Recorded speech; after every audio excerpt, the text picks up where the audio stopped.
Hi, in this tutorial we will learn how you can use an if condition in Microsoft Excel, and you can also use that in conditional formatting. So if I click OK in the cell location L2 and I want to be able to check to see which one of my salespeople did a sales that is okay and which of my salespeople probably need a little bit help of boosting up the sales. So I can start out with a formula of equals followed by my condition if. Now if condition allows me to use up to 6 operators against any set of value. This could be a date value, this could be a numeric value, this could be a text value. What are those operators? Greater than, less than, greater than equal to, less than equal to, and not equal to. These are the 6 possibilities. Well, if I want a particular value, for example, in this case, I have a value coming up from cell location F2. So I'm going to start my parentheses and I'll say F2.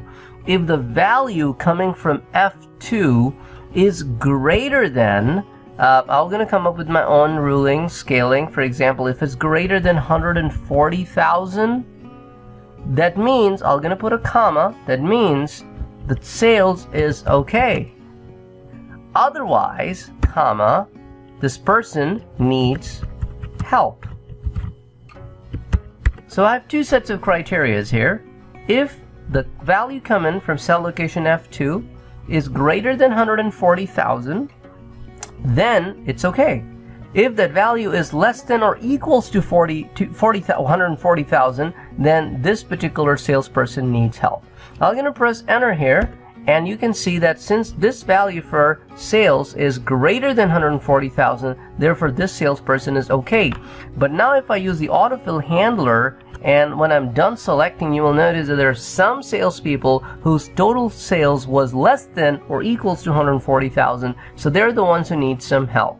Now once this is selected, I can certainly go under conditional formatting, and I can go under my cell highlight rules and I say, okay, if the value is equal to needs help. So now in the previous tutorials I tried with you less than and greater than, or less than equals to or greater than equals to. Now I'm trying equals to. That means if the value is equals to needs help, I want it to be highlighted with red fill with dark red text and click OK. So that's another way that you can use your conditional formatting. So first of all, I used an if condition, and then I used this conditional formatting. So what's the benefit of using an if condition? Let's say for any reason, any of these sales amount changes.